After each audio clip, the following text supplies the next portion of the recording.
তোমার রেলের পরীক্ষায় বা ডাব্লিউবিসিএস থেকে শুরু করে ডাব্লিউপি পরীক্ষায় যে কোশ্চেনগুলো এসছে সেগুলো আমরা একটু দেখে নেবো কোন কোন টাইপের কোশ্চেন তোমাদের বেশি এসেছে বা বারবার দিচ্ছে।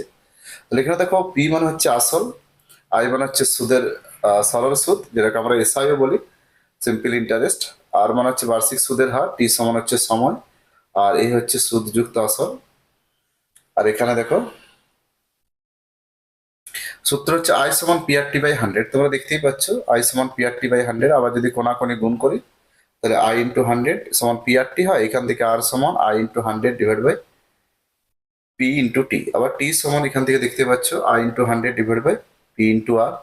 আর পি সমান 1 into 100 divide by R into T. তাহলে এখান থেকে আমরা আসল বার করতে পারবো, সুদের হার বার করতে পারবো, সময় বার করতে পারবো খুব সহজে। এছাড়া দেখো আমাদের সুদের হার আর সময় যদি সমান হয় তখন আমরা এই সূত্রটা অ্যাপ্লাই করতে পারবো, I divide by P into 100 root over of সুদ ডিভাইড বাই আসল ইন্টু 100।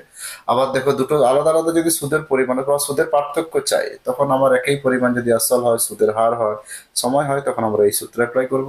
আবার যদি আমার সুদের হারটা যদি আলাদা হয় তখন আসল আর সময়টা যদি একই হয় তখন এই সূত্র অ্যাপ্লাই করব। আবার যদি সময়টা আলাদা হয় আর আসল আর সুদের হার একই হয় তখন আমরা এই সূত্র অ্যাপ্লাই করব। আবার দুটো সুদের হারের পার্থক্য যদি চাই তখন আমরা এইভাবে সূত্রগুলো অ্যাপ্লাই করতে পারি। তাহলে এখানে দেখো কোয়েশ্চেন নাম্বার 1 আমাদের কি আছে, 1.6% সরল সুদের হারে 1250 টাকার 15 বছরের সুদের পরিমাণটা কত বার করতে হবে। তাহলে 1.6 की साधारण ब्याज दर पर 1250 रुपये पर 15 वर्ष के लिए ब्याज राशि क्या हो। তাহলে এখানে দেখো তোমাকে সুদের পরিমাণটা বার করতে হবে। তাহলে আমরা জানি আই সমান পিআরটি বাই 100, আই সমান পিআরটি বাই 100। তাহলে পি হচ্ছে 1250। আর এখানে দেখো সুদের হার দেওয়া আছে 1.6 ইন্টু 15 ডিভাইড বাই 100। এখানে দেখো দশমিক তুলো, এবার ক্যালকুলেশন করো, 0 0, 25 5 125 আর 25 4 100, 4 4 16 কেটে দাও, 5 4 20 আর 15 2 30। তাহলে এখানে অ্যান্সার হয়ে গেল 300। পরের পেজে দেখি কোয়েশ্চেন কি দেওয়া আছে, 1640 টাকা 7.5% সরল সুদে 6 বছরের জন্য বিনিয়োগ করলে সরল সুদ কত টাকা হবে। দেখো আবার সেম কোয়েশ্চেন, তোমাদের एसएससी जीडी 2025 लास्ट परीक्षा एसेছিল। যদি 1640 रुपये की 6 वर्ष के लिए 7.5% साधारण ब्याज पर निवेश किया जाए तो साधारण ब्याज क्या होगा। তাহলে এখান থেকেও দেখো আমরা সরল সুদ বার করতে পারবো, আই সমান PRT by 100 into 7.5 into 6 divide by 100। আবার দেখো এখানে দশমিক তুলে দাও, দশমিক তুললে নিচে একটা এক ঘর দশমিক আছে তাই একটা শূন্য। 25 3 75, 25 4 100। আবার এখানে একটা শূন্য কেটে দাও, 4 4 16, 4 1 4। এবার গুণ করো, 6 1 6, 6 4 24 আর আসছে 3। তাহলে এখানে 6 3 18, তাহলে শেষে দেখো একটাই 8 আছে, অতএব 738 অ্যান্সার হয়ে গেল। পরের কোয়েশ্চেনে চলে যাই। কোয়েশ্চেন নাম্বার 3, 1080 টাকা 3 মাস বিনিয়োগের পর 27 টাকা সুদ পাওয়া যায়, তাহলে বার্ষিক সরল সুদের হার কত। তাহলে এখানে সরল সুদের হার আর সমান I into 100 divide by P into T. তাহলে এখানে আই ইন্টু 100 27 টাকা সুদ, আর এখানে দেখো 3 মাস বলেছে, তাহলে মাসকে বছরে ট্রান্সফার করতে হবে সবসময়, 3 ডিভাইড বাই 12। 3 4 12, এখানে কাটাকাটি করো, 4 3 4 12, এখানে 4 2 8, 4 7 28, 270। শূন্য কেটে দাও, 27 27 কেটে দাও, তাহলে আমার এখানে পড়ে রয়েছে 10%। আবার পরের কোয়েশ্চেন, বার্ষিক কত হার সরল সুদে 7,400 টাকা 36 মাসের সরল সুদ 888 টাকা হবে। তাহলে এখানে দেখো সুদের হার আর সমান সুদ ইন্টু 100 ডিভাইড বাই আসল ইন্টু 36 মাস বলেছে, তাহলে 36 বাই 12, 12 3 36। এখানে ক্যালকুলেশন করো আর শূন্য শূন্য কেটে দাও। দেখো 74 12, আবার 3 4, তাহলে এখানে সুদের হার হয়ে গেল 4%। পরের পেজে চলে যায়, কোনো আসল 55 বছরে সুদে আসলে দ্বিগুণ হয়, সুদের হার কত। তাহলে তাহলে সুদে আসলে দ্বিগুণ, তাহলে আসল যদি আমার 1 টাকা হয়, সুদ আসল 2 টাকা, আর সুদ আসছে 2 মাইনাস 1, 1 টাকা। তাহলে এখান থেকে দেখো বছরটা দেওয়া আছে, তাহলে সুদের হার কত, তাহলে আর সমান I into 100 divide by P into T, মানে এখানে 55 বছর বলেছে, তাহলে 5 11 5 20, তাহলে এখানে অ্যান্সার হয়ে গেল 20/11%। পরের কোয়েশ্চেন, বার্ষিক সুদের হার ও সময় সমান হলে এত টাকা, সরল সুদ যদি এত টাকা হয় তবে সুদের হার কত। তাহলে বার্ষিক সুদের হার ও সময় সমান যদি হয়, তাহলে আমরা সূত্র দেখো আগেই বলেছি, আই ইন্টু 100, আই বাই আসল, মানে সুদ বাই আসল ইন্টু 100। তাহলে এখানে দেখো 400 ডিভাইড বাই আসছে 2500 ইন্টু 100, তার রুট করে দাও, তাহলে 0 0 এখানে কেটে দাও, তাহলে এখানে আসছে 400 মানে 20 আর 25 মানে 5, 5 4 20, অ্যান্সার হলো 4%। পরের পেজে চলে যায়, দেখি কি আছে। বার্ষিক সুদের হার ও সময় সমান হলে আসলের 1/4 সুদ হলে, আসলের 1/4 সুদ হলে বার্ষিক সুদের হার কত। তাহলে এখানেও সেম, আর সমান আই ইন্টু 100, যেটা অংশ ভগ্নাংশ ইন্টু 100, তাহলে এখানে 9 9 81, আর এখানে 100 100 কেটে গেল, 9%। কোয়েশ্চেন নাম্বার 8, একই হারের সুদে 500 টাকা 4 বছরের সুদ আর 700 টাকা 2 বছরের সুদের সমষ্টি দেওয়া আছে, সুদের হার কত। তাহলে এখানে দেখো সুদের হার তোমাকে বার করতে হচ্ছে, তাহলে সুদের হার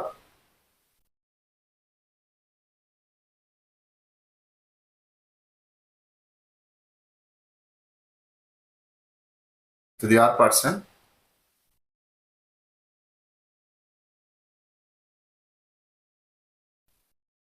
সুদের হার যদি R% হয়, তাহলে 500 টাকার সমীকরণ করো, 500 টাকার R%, 4 বছরের সুদ, আর এখানে আছে 700 টাকা R% হলে 2 বছরের সুদ, টোটাল সুদ আসছে 280 টাকা। তাহলে এখানে ক্যালকুলেশন করে দাও, 5 4 20, 20 আর প্লাস 7 2 14 আর সমান আসছে 280। তাহলে যোগ করলে আসছে এখানে 34 আর 34 আর সমান এখানে আসছে 280। তাহলে আর সমান আসছে দেখো 2 17 34, বা 2 14 28, 140। তাহলে 140 ডিভাইড বাই 17, এত পার্সেন্ট, বা যদি দশমিকে প্রকাশ করতে বলে 8.23%। এভাবে দশমিকে অ্যান্সার চেয়েছিল। তারপর কোশ্চেন নাম্বার 9, নির্দিষ্ট সরল সুদের হারে 2 বছরের সরল সুদ আসলে 3/4 গুণ হলে সুদের হার কত। তাহলে এখানে দেখো 2 বছরের সরল সুদ আসলে 3/4 গুণ হলে, তাহলে এখানে আসল হচ্ছে 4 টাকা আর সুদ আসছে 3 টাকা, আর টাইম তো দেওয়াই আছে 2 বছর। সুদের হার আর সমান 3 ইন্টু 100 ডিভাইড বাই 4 ইন্টু 2। তো এখানে দেখো কাটাকাটি করলে 4 25 100, 25 3 75, 75/2, তার মানে ক্যালকুলেশন করো এখানে 37, 2 3 6, 2 7 14, 37.5%। বার্ষিক সরল সরল সুদের হার কত হলে কোনো আসল 9 বছরের সুদে আসলে 3 গুণ। তাহলে এখানে দেখো আসল যদি 1 টাকা হয়, সুদে আসলে 3 গুণ, মানে সুদ 2 টাকা। তা 9 বছর বলেছে, সুদের হার চেয়েছে, আর সমান I into 100 divide by P into T. তাহলে এখানে 200/9, তাহলে 200/9 ক্যালকুলেশন করো, 22 পূর্ণ 2 এর 9%।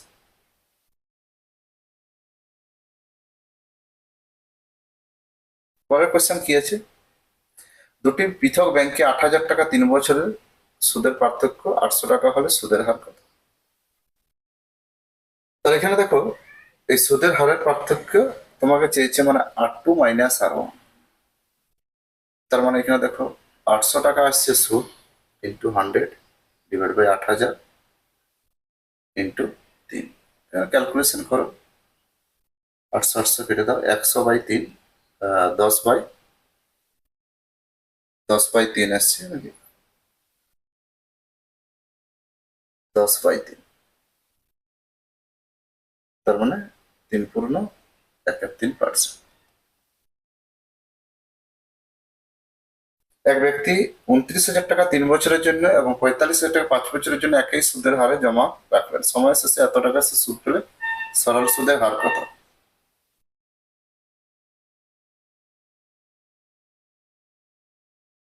তাহলে এখানে সরল সুদের হার যদি 8% হয়,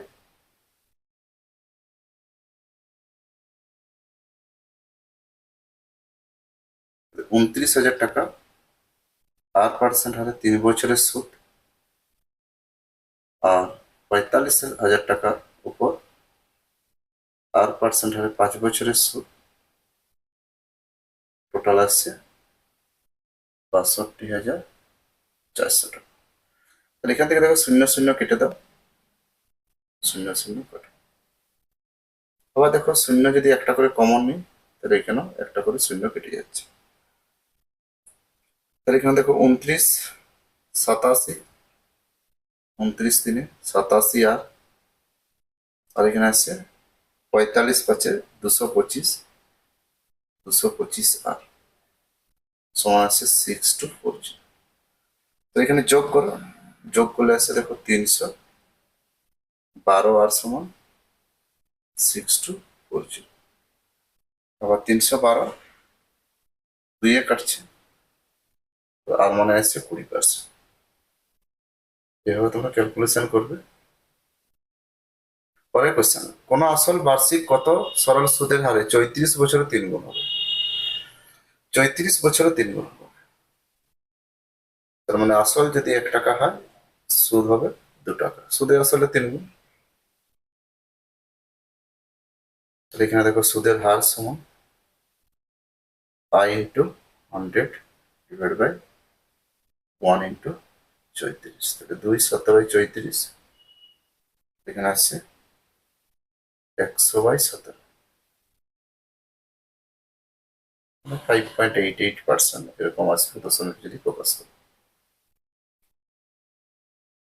কোশ্চেন নাম্বার 14, কোন মূলধন 8 বছরে সুদে আসলে 1140 টাকা, 10 বছরে সুদে আসলে 1200 টাকা হয়, তাহলে সুদের হার কত? তাহলে 10 বছরে সুদে আসলে 1200 টাকা, আর 8 বছরে 1120 টাকা। তাহলে এই যে 10 - 8, 2 বছরের সুদ কত? তাহলে 2 বছরের সুদ আসছে, বিয়োগ করলে 80 টাকা। তাহলে 1 বছরের সুদ কত? 40 টাকা। আবার 10 বছরের সুদ বার করি, হয় 10 বছর নাহলে 8 বছর। তো 10 বছরে যদি 800 টাকা আমার সুদ হয়, তাহলে আমার এখানে আসল কত? 1200 - 800, এই 1200 - 400, মানে 800 টাকা হচ্ছে আসল। 10 বছরে 400 টাকা সুদ, 800 টাকা আসল। তাহলে এখান থেকে আমার সুদের হার সমান I × 100 divide by P × 400 2 800, 0 0, 2 5 10, answer হয়ে গেল 5%। পরের কোয়েশ্চেন কি আছে? দিশা 20,000 টাকা নির্দিষ্ট সরল সুদের হারে 9 বছরের জন্য বিনিয়োগ করে সুদে আসলে সে এত টাকা পেল। তাহলে দিশার আসলটাই হচ্ছে 20,000 টাকা, তাহলে সুদ কত?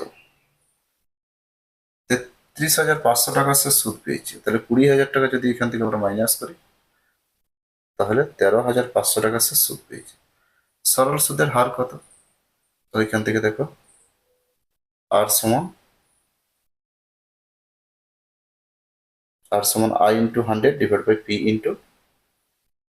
T। এখানে 9 বছর আছে, ক্যালকুলেশন করো, 4টা শূন্য কেটে যাচ্ছে, আর 135 9 কেটে যাবে,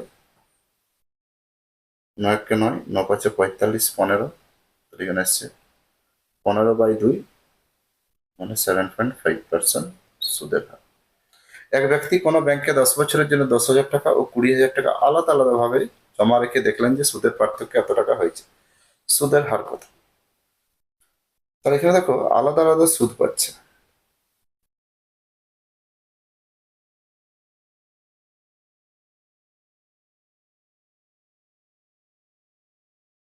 আর সমান সুদের পার্থক্য 5,000 ইন্টু 100 ডিভাইড বাই ওই যে P2 minus P1 20,000 minus 10,000 into 10, এখানে আছে 5,000 ইন্টু 100 ডিভাইড বাই 10,000 ইন্টু 10, 2 3 4 5, 1 2 3 4 5, সুদের হার হয়ে যাচ্ছে 5%। এবার সূত্রটা এইভাবে, যেহেতু সুদের পার্থক্য দেওয়া আছে, I2 মাইনাস I1 দেওয়া আছে into 100 divide by P2 minus P1 into T, এভাবে সূত্র অ্যাপ্লাই করতে পারে। পরের কোয়েশ্চেন, সুদের হার 2% বাড়লে 6,000 টাকা 3 বছরে কত টাকা বেশি সুদ পাওয়া যাবে? তাহলে I সমান PRT বাই 100 মান বসাও, ক্যালকুলেশন করো, বাড়তি সুদ বাড়তি পার্সেন্টেজ 360 টাকা বাড়তি সুদ পাওয়া যাবে। এক ব্যক্তি ব্যাংকে আলাদা খাতে 15,000 টাকা করে যথাক্রমে 5 আর 6 বছরের জন্য জমা রাখলেন, 8% হারে জমা রাখলেন। মেয়াদ শেষে ওই ব্যক্তির সুদের পার্থক্য কত টাকা? তো সুদের পার্থক্য I2 মাইনাস I1 দেখে নিই এখানে। তো এখানে 15,000 টাকা আর 8% হারে 6 বছর 5 বছর মানে 1 বছরের গ্যাপ। তো এখানে 0 0 কাটো, 8 5 40 আর 8 4 12, এখানে তার আছে 1,200 টাকা আছে সুদের পার্থক্য।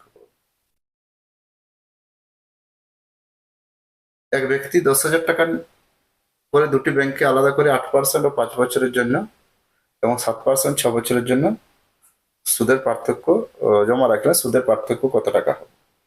তাহলে এখানেও দেখো I2 minus I1, I2 minus I1, যেহেতু টাকার পরিমাণটা সেম আছে অতএব আমরা এভাবে শর্টকাট পদ্ধতিতে অ্যাপ্লাই করতে পারি। তো এখানে দেখো সুদের হার আর বছর আলাদা, তাহলে 8 5 40 আর 7 6 42, তাহলে 7 6 42 আর 8 5 40, এইভাবে গুণ করে দাও, ক্যালকুলেশন করো, 100 ইন্টু 7 6 42 মাইনাস 8 5 40, তার মানে এখানে আসছে আমার 200 টাকা। কোয়েশ্চেন নাম্বার 20, সরল সুদ বার করতে হবে। I সমান PRT বাই 100,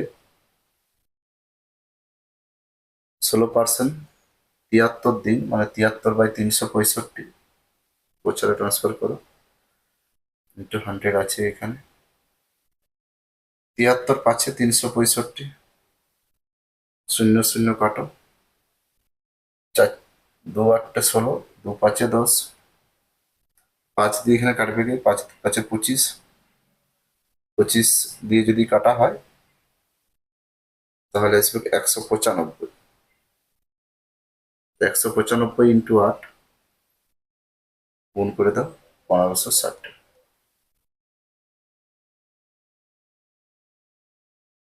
বার্ষিক 11% সরল সুদের হারে কত বছরে 2,000 টাকা স্ববৃদ্ধিমূল 3100 টাকা হবে? তাহলে এখান থেকে আসল হচ্ছে 2,000 টাকা, সুদ আসছে 3100 থেকে বিয়োগ করলে 1,100 টাকা, সুদের হার 11% দেওয়া আছে। তাহলে এখানে টি বার করতে হবে, টি সমান I into 100 divide by P into R, P into R, 1 2 3 1 2 3, 3টে শূন্য কাটো, আবার 2 10 11 10, 2 5 10, এখানে আসছে 5 বছর। জয়া 14,800 টাকা 8.5% হারে সরল সুদে 6 মাসের জন্য বিনিয়োগ করে 6 মাস পর তা শোধ করো। তাহলে এখানে সেই I সমান PRT বাই 100, 14,800 টাকা 8.5% হারে সে 6 মাসে কত টাকা সুদ পাচ্ছে বার করে নাও। তো দশমিক তুলো, ইন্টু 10, 6 দুগুণে 12, 1 2 1 2, আবার এখানে দেখো 5 দুগুণে 10, 5 17 85, আবার 4 দিয়ে কাটো, 4 3 12, 4 7 28, তাহলে 37 ইন্টু 17, 37 ইন্টু 17 গুণ করে দাও 629 টাকা। বার্ষিক সুদের হার ও সময় সমান হলে, আবার দেখো বার্ষিক সুদের হার ও সময় সমান হলে তোমরা এখানে ক্যালকুলেশন করবে আই বাই পি ইন্টু 100, মান বসাবে। একটি মূলধন 4 বছরে দ্বিগুণ হয়, কত বছরে সেটা 5 গুণ হবে। তাহলে একটি মূলধন 5 বছরে দ্বিগুণ হয়, তার মানে 2 মাইনাস 1, 1 গুণ সুদের জন্য সময় আসছে 4 বছর, আর সেটা 5 গুণ হবে। 5 মাইনাস 1, 4 গুণ সুদের জন্য সময় আসছে 4×4 = 16 বছর। Answer হয়। পরের কোশ্চেন কি আছে, 6,000 টাকা এমন দুটি অংশে বিভক্ত করো যাতে প্রথম অংশে 10% হারে 2 বছরের সুদ আর দ্বিতীয় অংশে 4% হারে 10 বছরের সুদ সমান হয়। তো দুদিকটা সমান করতে হবে। তাহলে প্রথম অংশ যদি x টাকা হয়, তার 10% হারে 2 বছরের যেটা সুদ, আবার দ্বিতীয় অংশটা যদি y টাকা হয়, তার 4% হারে 10 বছরের সুদ। ক্যালকুলেশন করে কত আসছে, 0, 10, 10 কেটে গেল, 2 দিয়ে 4। তাহলে এখানে x = 2y। তাহলে এখানে দেখো অনুপাতে প্রকাশ করে দাও, x/y = 2/1। তাহলে x/y = 1:2:1। আনুপাতিক সমষ্টি আসছে 3। 3 একক মানে আসছে 6,000 টাকা, 1 একক মানে আসছে 2,000। আবার এখানে দেখো তাহলে অংশ দুটি কি কি, 1 একক যদি 2,000 হয়, আর 2 একক সমান আসছে 2 দিয়ে 4,000। তাহলে একটা 4,000, একটা 2,000, 6,000 টাকা হয়ে গেল। ঠিক আছে, বাকি কোশ্চেন গুলো তোমরা অ্যান্সার করবে নিজেরা। দেখো 26-এর কোশ্চেন, 27-এর কোশ্চেন। 27-এর কোশ্চেনটা 100/x অ্যান্সার আসবে। 26-এর কোশ্চেনটা তোমরা অ্যান্সার করবে।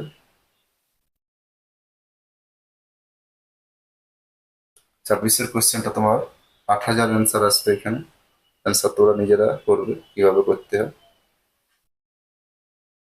তারপরের কোশ্চেন গুলো অ্যান্সার গুলো আমি বলে দিচ্ছি। 28-এর কোশ্চেনটা এখানে তোমরা করবে, একটা 400 আর একটা 200।